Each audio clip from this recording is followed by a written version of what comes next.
Queremos agradecer ao excelentíssimo Presidente da República e à APEL o convite para participar na Festa do Livro e saudar todos os presentes. O tema que nos foi proposto foi a leitura ao longo da vida e a Isabel vai começar. Nós vamos um bocadinho atrás, antes da adolescência. Que ouvimos aqui falar sobre a adolescência, que é uma etapa tão importante, mas a leitura, afinal, o que é a leitura? A primeira questão que nos pomos, todos nós aqui somos amantes da leitura. O que é a leitura? A leitura realmente é uma extraordinária fonte de conhecimento, de fruição, de informação, mas muitas vezes as pessoas não têm consciência de que a leitura é também essencial no desenvolvimento cognitivo e no desenvolvimento afetivo. E isso os neurocientistas têm verificado que ler altera a forma como as conexões neurológicas se fazem no nosso cérebro.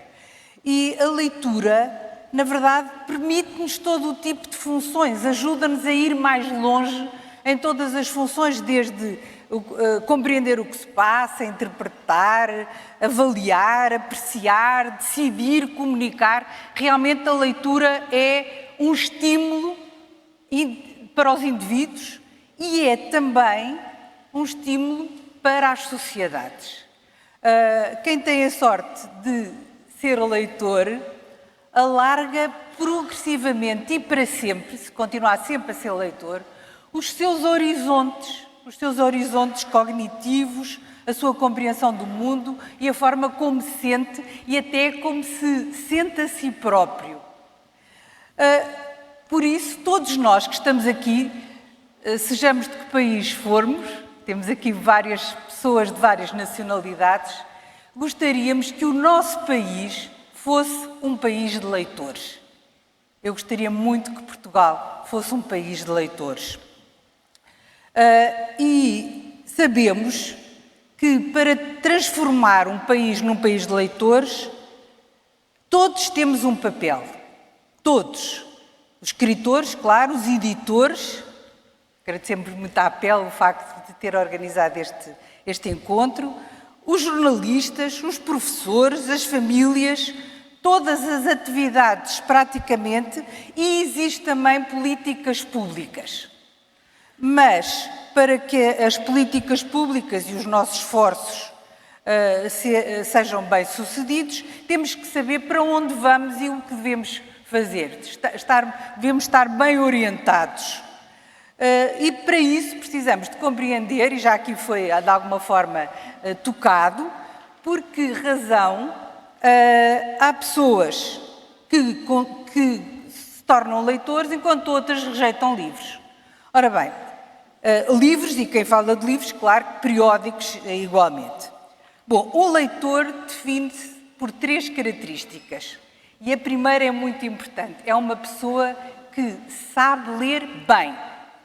Uma pessoa que domina esta competência, que tem um nível de literacia elevado. Em segundo lugar, é uma pessoa que gosta de ler. Um leitor é uma pessoa que... E em terceiro, claro, lê regularmente, porque quer, e não apenas por necessidade ou por imposição. Como é que se explica que as pessoas se tornam leitores? Nós sabemos que não é assim. Os leitores, para ser leitor, é preciso um processo, e esse processo é gradual e por várias etapas. As etapas mais relevantes são a infância, em primeiro lugar, desde a primeira infância até a adolescência, e depois quem não chega à idade adulta, que ainda não adquiriu esse extraordinário poder que é ler e gostar de ler, muito mais dificilmente o vai adquirir. E quais são as instituições mais relevantes neste processo? A primeira, claro está, é a escola. E a segunda é a família. Ou, se quiserem, a primeira é a família e a segunda é a escola. A ordem é arbitrária. E nós alinhámos aqui assim, uma série de considerações Portanto, eu passo agora a palavra à Ana, isto está mais ou menos estruturado para falarmos uma de cada vez. Bom, há leitores espontâneos, são aqueles que aprendem a ler e se tornam imediatamente consumidores de livros. São muito poucos e podem aparecer em qualquer ambiente, conforme eu verifiquei, sobretudo nos anos em que trabalhei no meio rural. Estas crianças são uma boa surpresa, são interessantíssimas, mas são de facto muito poucas. A maioria esmagadora precisa de ajuda, precisa de estímulo para descobrir que o livro é uma porta mágica que lhe dá acesso a mundos alternativos, onde pode viver outras vidas, ter outras famílias e outros amigos. E o que pode fazer a família? Vamos ver isto por várias fases, como disse a Isabel. Os especialistas recomendam que as pessoas falem com as crianças mesmo antes delas saberem falar, portanto, conversem com crianças que ainda não sabem falar e mostrem livros, folheando os livros durante algum tempo, pouco tempo naturalmente, a partir dos 6 meses. Quando eu tive filhos não sabia isto, mas quando tive as minhas primeiras netas já sabia. E posso confirmar que os efeitos são muito benéficos. Depois vem uma segunda fase, que é da primeira infância. Aí não são só os especialistas, mas o senso comum, não é? Recomenda que as pessoas contem histórias e leiam histórias. Isso aumenta o vocabulário, estimula a imaginação, aproxima a criança do adulto, cria ali laços muito fortes, mas faz também outra coisa, inicia a criança no acompanhamento de uma narrativa e cria uma primeira rotina de leitura que se pode manter nas etapas seguintes. Nesta fase é frequente as crianças quererem durante algum tempo sempre a mesma história e exatamente com as mesmas palavras. Às vezes os pais enervam-se com isso. Não devem fazê-lo. Conta a história e conte como a criança quer. Até que ela se farte, porque se vai fartar. Pode eventualmente ir tentando outras, mas deve fazer como a criança quer. Outra coisa que não deve fazer é insistir em histórias que as maçam ou que as assustam. Há histórias que, por exemplo, o filho mais velho gosta muito, mas a mais nova tem medo. Então, a leitura, já nessa fase, deve ser sempre um prazer. Depois vem uma fase importantíssima, que é quando a criança começou a aprender a ler. Aí já volto aos especialistas, mas também não era preciso pensar muito para lá chegar, que é o leitor, pai ou outro adulto, deve ler com a criança ao lado, para que ele veja as páginas e possa ler ele próprio as palavras ou as frases que já sabe descodificar. Isso dá-lhe uma sensação maravilhosa de vitória, reforça-lhe a autoestima, reforça-lhe a autoconfiança. Portanto, todos esses sentimentos maravilhosos têm origem num objeto, que é o livro, e que passa a ser um objeto desejável. Mas também reforça novamente o aprender a navegar numa narrativa, o que é muito importante numa época em que realmente, rapidamente vão estar na internet a saltitar entre coisas que não têm nada a ver umas com as outras, portanto, a habituar-se a acompanhar uma narrativa e a reforçar a rotina da leitura. Posso-lhes dizer que fui professora de segundo ciclo, como é do conhecimento público, e tive muitos alunos do 5º ano que me diziam: eu não tenho nenhum sítio em casa para ler e também não tenho tempo. Portanto, se já leram com os pais em algum lado, há um cantinho da casa que se tornou convidativo para essa atividade e há uma hora do dia que passou a ser propícia, que ele reconhece e vai continuar. Também, outro conselho é o leitor adulto deve comentar, conversar com a criança sobre o que acabou de ler, fazer observações, rir, criticar, etc. Isso dá um brilho diferente à história que acabaram de ler. Posso-lhes dizer que a minha mãe fez isso muito comigo e que há livros que ela lemos juntas. Eu tenho 77 anos e nunca me consegui separar deles, porque lá dentro está a voz da minha mãe, estão os nossos comentários e os nossos risos. São umas pequenas arcas de tesouro que eu guardo na minha estante. Portanto, segue-se a fase em que o leitor é autónomo. Alguns pais desligam-se. Já sabes ler, dirá o que queres ler, lê, não queres, não lê. É um disparate, não é? Os pais devem continuar a acompanhar os filhos durante algum tempo, ou para sempre, mas pelo menos nessa fase, de ir com eles a feiras do livro, livrarias, até às zonas dos supermercados que vendem livros, a casa dos avós, que por acaso podem lá ter livros antigos, mas, atenção, é preciso aceitar as opiniões das crianças e os seus gostos. Por vezes, na ânsia de tornar os filhos leitores, as pessoas conseguem vaciná-los contra a leitura. E isso não pode ser. Quando a pessoa diz é preciso que a criança goste do livro para se tornar leitor, parece óbvio, mas há pessoas que não concordam. Diz é preciso aprender a gostar. Pois é, mas só se aprende a gostar gostando. Se a pessoa tem uma experiência gratificante, quer repetir e vai tentando mais, se a experiência é péssima, diz isto pode ser muito interessante, mas não é para mim. Eu e a Isabel temos tido a oportunidade, como estamos na Feira do Livro de Lisboa, sempre dentro do pavilhão, assistir à dinâmica das famílias que vão procurar livros, não necessariamente nossos e de outros autores. E há 3 situações distintas. Os pais que chegam e dizem, diz lá o que queres, leva e paga. Ou só podes levar um, ou podes levar 2, tudo bem. Outros pais ajudam a escolher e perguntam até à pessoa que está de serviço, tem este autor, tem este tema, olha, vê lá se gostas, folheiam, veem os desenhos, queres experimentar, pronto, se o filho diz isso, não, então está bem, vê lá este e tal. Portanto, há ali um momento de grande companheirismo, de partilha, de alegria, e a criança vai estimulada para ler. E sente-se à vontade para dizer, olha, afinal não gostei, ou gostei imenso. Depois há outros que fazem uma coisa terrível, que é, isso é muito infantil, isso já não é para ti. Essa história, isso é uma estupidez. Portanto, todo um momento que devia ter sido maravilhoso foi de conflito e de humilhação. Já assisti a coisas extraordinárias, não foi? Dizer, queres esse livro, mas sabes que o teu pai não gosta desses desenhos, por isso não levas, não é? Ou uma história mais emblemática. Nós temos as histórias e lendas da Europa, histórias e lendas da América. O livro custa o mesmo, as ilustrações são iguais e as autoras são as mesmas. Vir uma criança precipitar-se e dizer, mãe, histórias da América aos índios. Vives na Europa, compras da Europa. Mas eu quero os índios, pois compras a Europa, pois compras e eu não o leio. E, portanto, saíram de lá com a criança fula e a mãe gastou dinheiro para nada. Portanto, isto não pode ser. Há famílias que nós reconhecemos de certos meios que não sabem fazer nada disto, percorrer estas fases e não podem, não sabem, não é? Mas a escola sabe, pode e deve. E a Isabel vai falar no que a escola deve fazer. No fundo é um espírito paralelo àquilo que a Ana disse para a família, a nossa visão para a escola é semelhante.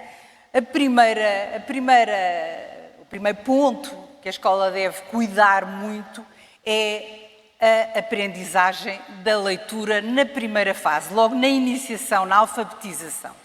As crianças precisam de ser muito bem acompanhadas e hoje em dia a ciência da leitura tem um manancial de informação que pode ser muito útil para que consigam ler autonomamente.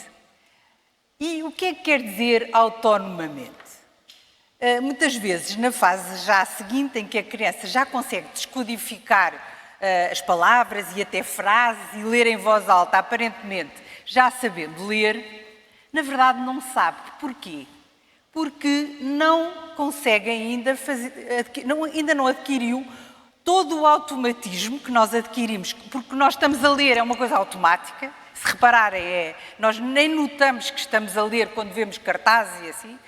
A criança, quando adquire o automatismo da descodificação, precisa também de adquirir o automatismo da compreensão, ou seja, ligar toda a parte de decifração do código àquilo que é a semântica e depois a estruturação das situações que estão nos livros que lê. Não é evidente que todos o consigam fazer, têm que ser acompanhados. E o que acontece é que a escola, muitas vezes, os professores, quando veem que o aluno já consegue ler bem em voz alta, pensa, isto está feito, vamos a outros assuntos, porque este está conseguido. E não é bem assim. É preciso um trabalho ainda que a escola tenha que fazer, tanto mais que os obstáculos à compreensão são superáveis. Como é que são superáveis? Com a leitura. É a própria leitura, é o próprio exercício da leitura, mas tem que ser a leitura de alguma coisa a que a criança atribua significado. Porque se a criança não sabe, não conhece aquilo que está tratado no texto, ela não vai compreender porque não compreende aquela situação. Bom, e realmente é muito importante esta ligação entre o que está no texto e a experiência de vida da criança, porque a criança de alguma forma absorve a leitura a partir da sua própria experiência. E por isso nós, enfim, temos advogado ao longo da nossa vida, já longa, felizmente, que é necessário muitas experiências positivas de leitura. E o que é que são experiências positivas? E ao longo de toda a escolaridade, são leituras que envolvam os leitores, em que os leitores sintam que estão lá, que fazem parte daquilo, que se emocionam, que é o amor ou a amizade, ou até às vezes a rejeição, tem que ter sentimentos em relação àquilo que estão a ler. E o local adequado para fazer essas leituras positivas, de modo a que não escape ninguém, é importante que sejam todos a ter esta experiência positiva, é a escola e é a sala de aula. A sala de aula é o local onde todos, de certeza, podem ter essa experiência positiva com obras que sejam adequados àquele grupo com quem se está a ler. Portanto, para um grupo de uma idade podem ser uns livros, para outro grupo podem ser outros livros e, naturalmente, a pessoa mais apta a distinguir aquilo que é mais adequado ou menos adequado são os professores. São os professores que podem ajudar, mas podem também incentivar os alunos a participar na escolha. Portanto, essa escolha dos livros, a situação, e não há nada que impeça, pelo contrário, que se faça uma leitura orientada na sala de aula. É preciso que cada aluno tenha o texto, ou seja, podem ter dois o texto. Porquê? Porque ouvir ler é uma coisa e ler mesmo é outra. A leitura exige uma atividade da parte do leitor, não é só estar ali passivamente a ouvir, porque pode-se distrair facilmente. Com o texto é muito mais fácil que se não se distraia. Claro que as bibliotecas escolares são absolutamente cruciais em todo este processo. As bibliotecas são uma realidade no nosso país da qual nos orgulhamos. As bibliotecas hoje têm muitos exemplares para leitura orientada na sala de aula, mas precisam de se atualizar, de se renovar e de, anualmente, ter novidade. Nós vamos a uma livraria à procura de alguma coisa que queremos, pode ser um clássico, mas também vamos ver o que saiu. E as bibliotecas escolares precisam também dessa renovação. Uma coisa que é um erro é os professores usarem os livros que são lidos na sala de aula por prazer para trabalhar o texto do ponto de vista do estudo da língua. Vai matar o texto. Estão ali a ler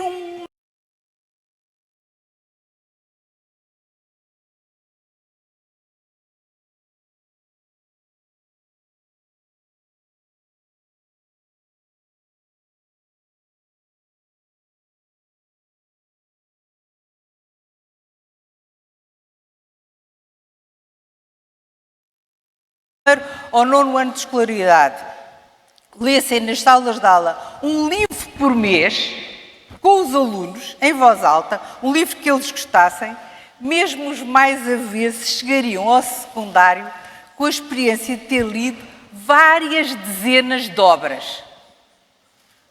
Professores do ensino superior que veem que os alunos não leram um único livro inteiro. Se fossem lidos na sala de aula sempre, eu tive esta experiência, a Ana Magalhães teve essa experiência e tivemos professores que fizeram isso quando éramos alunos, não há motivo nenhum para não se continuar.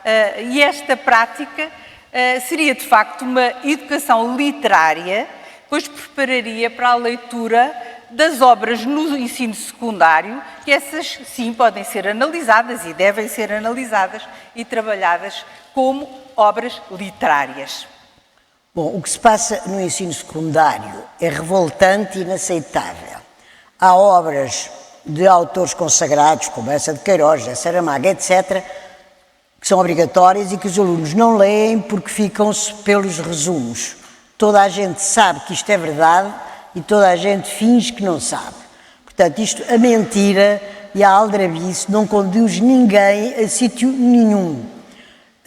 E no outro dia eu própria fui ler, fui uma grande apaixonada do Essa, fui e sou, e li os Maias com 16 anos, mas é preciso atenção, a maturidade, a adolescência recuou, mas a maturidade foi para a frente, não é? Aquilo que o que éramos aos 15 anos na nossa geração, agora só muito mais tarde atingem essa maturidade. Eu li os Maias com 16 anos e fiquei deslumbrada e li todos os outros e etc. Não é? Fui ler um resumo e descobri, sim, percebi como é que lendo isto vão a exame e até têm uma boa nota, porque isto está aqui tudo preparado para como as cruzinhas resolvem o assunto. Portanto, as pessoas saem do ensino secundário tendo-se habituado a mentir, a aldrabar, a entrar num jogo de enganos e não leram livros dos nossos maiores escritores. Era então preferível seguir o que a Isabel já disse, em vez de recomendar obras, recomendar os autores. E o professor, para cada turma, escolher que livro desse autor é que lia e, de preferência, na aula. Como professora que fui durante 40 anos, sinceramente, só acreditava naquilo que via fazer na minha frente, porque sabia todas as aldrabices que se fazem por trás. E, portanto, por exemplo, ter a certeza que um aluno de uma turma péssima, completamente avessa à leitura, leu Essa de Queiroz, não é possível ler os Maias numa aula, mas é possível ler um conto. E os contos dessa de Queiroz são maravilhosos. Portanto, ali com o aluno com o livro na frente e o professor a ler alto, então sim, ele teria passado, teria navegado naquela prosa magnífica e não teria andado a fazer aldrabices, não é? Passo agora... Era como autoras. Como autoras, sou eu ainda a continuar. Então vou-lhes dizer como é que nós trabalhamos como autoras.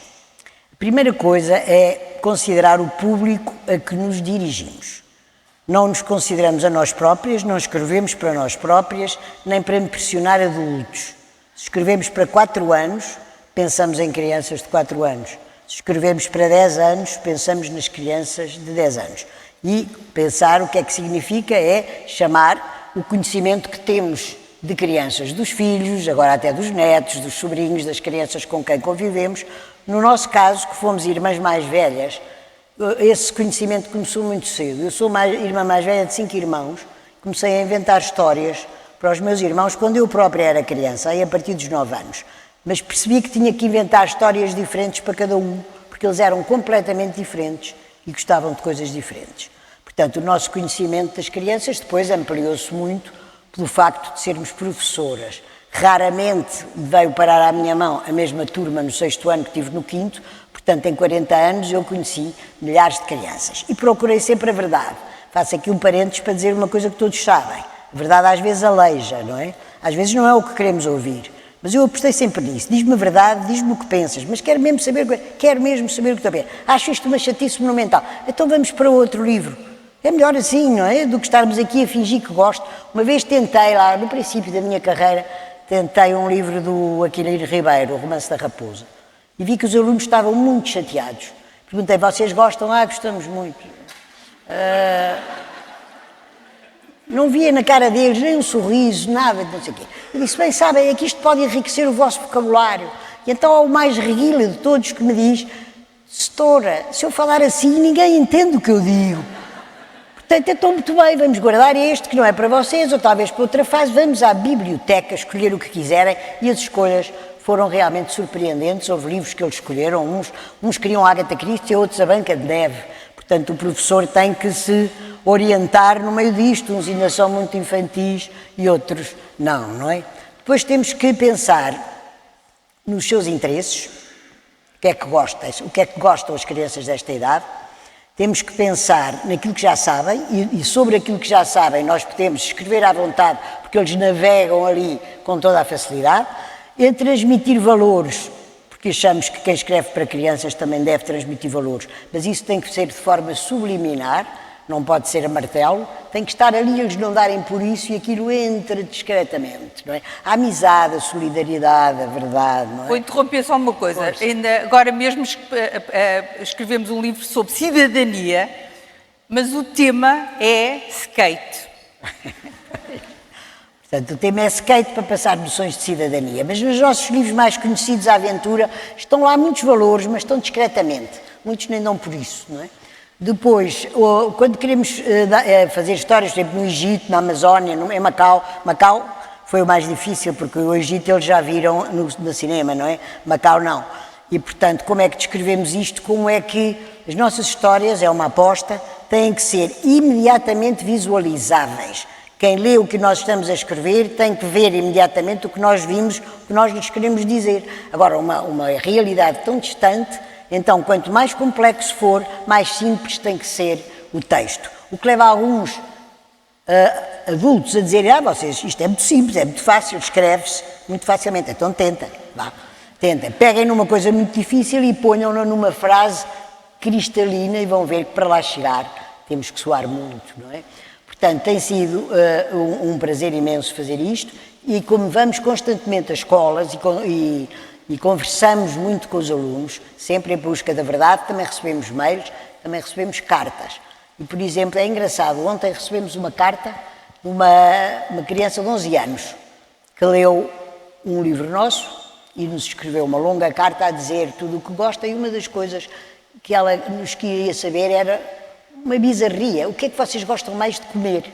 Porque eu o que gosto mais é bacalhau à Brás e é frango assado com esparguete.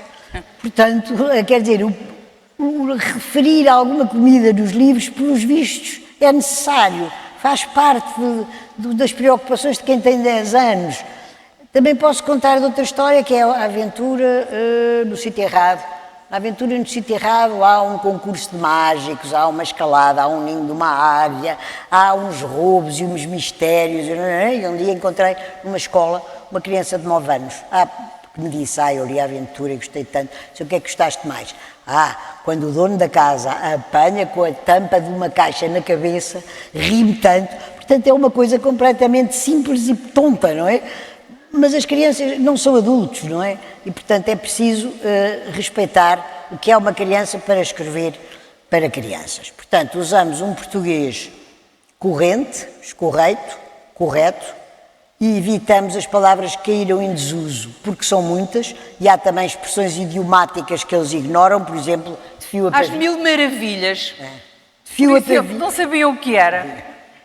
De fio a pavio, também não sabem, não é?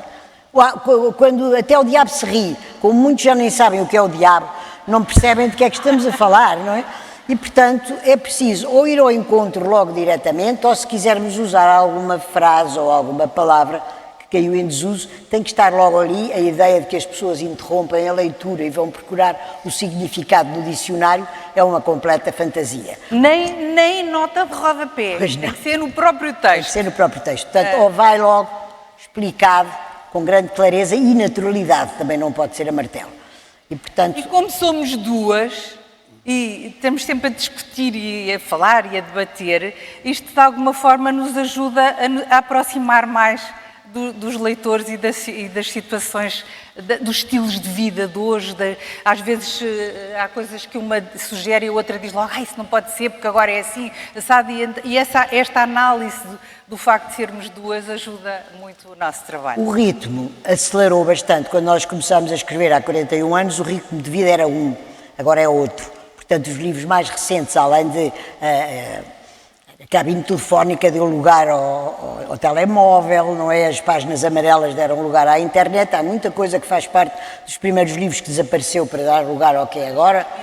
Mas, só mais um minuto, o ritmo, nós aceleramos muito o ritmo dos livros mais recentes. Mas a Isabel dirá ainda só umas palavrinhas sobre os outros livros. A Aventura é a coleção mais conhecida. Agora já terminámos o tempo. Mas temos mais uns minutos. Que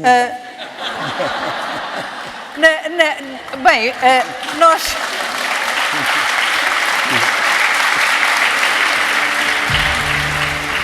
O Pedro Sobral prometeu, portanto, mais 3, 4 minutos. Mas agora estão a pôr uma música, não nos vão ouvir. Bom, nós já deixámos aqui algumas mensagens para as famílias. É muito importante pensar que as crianças não começam a aprender a ler aos 6 anos, começam aos 6 meses ou aos 4 meses. Acho que foi o professor Daniel Sampaio que me deu esta dica, que era muito mais cedo que tudo se joga. Na escola, acho que já dissemos, não cultivar a aldrabice, ser realmente, ouvir o que eles querem, cultivar a franqueza, a verdade, e isso é que é a formação para a cidadania, forma-se com a verdade. Tu querias deixar uma mensagem para os professores do secundário? Não, isso já disse. E então era uma mensagem para todos, para acabar. Estão aqui. Reservem todos os dias momentos para ler. E a outra mensagem, a leitura são jornais, revistas, periódicos, jornais, do que quiserem, livros, claro, livros, mas não deixem de ler todos os dias. E não deixem de conversar sobre o que leem com as vossas crianças, com os vossos amigos, com os vossos colegas. E, finalmente, o nosso maior poder para nos tornarmos verdadeiros promotores da leitura é ler e conversar com os outros sobre aquilo que lemos. Muito obrigada.